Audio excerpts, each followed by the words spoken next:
Fala, meu querido, chegamos com mais uma questão aqui falando sobre movimento retilíneo e movimento circular. Já te deixei preparado aqui uma tabelinha para a gente completar e aprender um pouquinho mais sobre esses tipos de movimentos tão importantes que a gente vê aqui quando está estudando aceleração tangencial, aceleração centrípeta e aceleração vetorial. Então a gente vai estudar um pouquinho para você nesse modelo. Então vamos embora lá, então prestar atenção aqui para a gente poder entender como constrói essa tabela e responder esses três itens, que a pergunta é qual que delas são verdadeiras e quais são falsas. Então, o que a gente está falando? O movimento, eu coloquei quatro tipos de movimento: o movimento retilíneo uniforme, o retilíneo uniformemente variado, o circular uniforme e o circular uniformemente variado. O que a gente está falando no movimento retilíneo uniforme? É aquele movimento, toda vez que a gente estiver falando de aceleração centrípeta, a gente vai estudar que toda vez que for retilíneo, a aceleração centrípeta, vou chamar de ACP, ela vale zero. Isso é um padrão que a gente vai definir. Toda vez que nós tivermos um movimento retilíneo, a aceleração centrípeta é igual a zero. Agora, toda vez que a aceleração for circular, aí a gente vai ter uma aceleração centrípeta diferente de zero. Ela vai ter um valor próprio. Então, é fácil a gente diferenciar uma da outra. Retilíneo, centrípeta zero; circular, centrípeta diferente de zero. Agora, quando a gente está falando de aceleração tangencial, a gente está associando a se o movimento está mudando a sua velocidade. Então, em movimentos que são retilíneos e uniforme, ou seja, aquele que tem velocidade constante, a tangencial dele vale zero.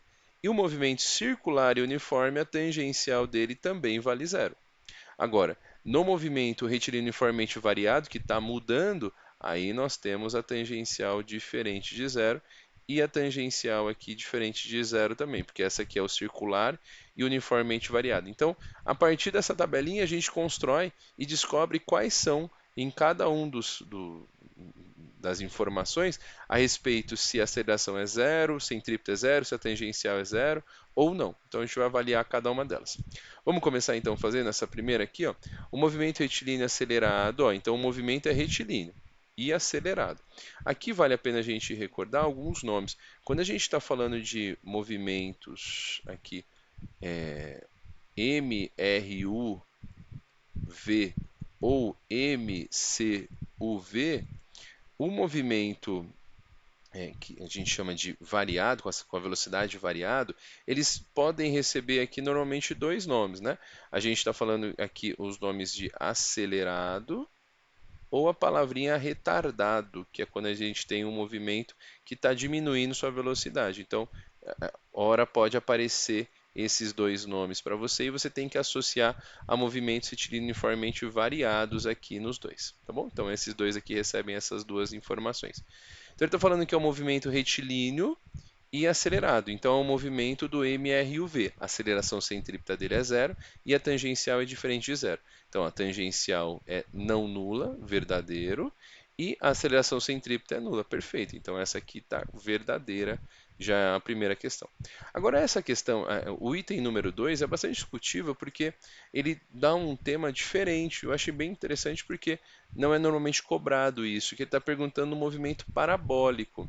O movimento parabólico, para quem não sabe ou ainda não estudou não chegou nesse tópico, é quando a gente tem um movimento de uma partícula aqui e ele faz essa trajetória aqui, ó, ela faz essa trajetória na formato de uma parábola. Por exemplo, um chute de uma bola numa falta tem um movimento que lembra um movimento parabólico. Só que esse movimento parabólico não é considerado um movimento circular, é um movimento parabólico.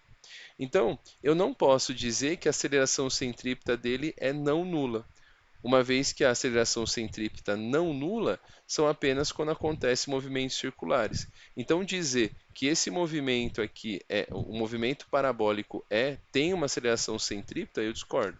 Então, isso aqui é falso para mim. E aqui, quando ele fala que ele é retardado, o retardado entra na parte onde se fala de movimento uniformemente variado. E aí a aceleração tangencial dele, ela é não nula, isso está certo, ó. Então, no variado, tanto no MRUV quanto no MCUV, a gente tem aceleração tangencial diferente de zero. Mas aqui o movimento parabólico para mim não justifica a aceleração centrípeta ser não nula. Então, para mim, essa está falsa. Agora, no movimento circular e uniforme, é o MCU. A aceleração tangencial é nula, ó, aceleração tangencial é nula, isso está certo, e a aceleração centrípeta é não nula, perfeito, então essa aqui também está verdadeira. E aí a gente chega na alternativa D com apenas 1 e 3 corretas e a gente encontra a solução. Então essa tabelinha aqui é muito legal, muito importante para você estudar quando estiver falando sobre o tema da aceleração centrípeta e da aceleração tangencial. Espero que eu tenha te ajudado. Se esse vídeo te ajudou, se inscreve aqui no canal.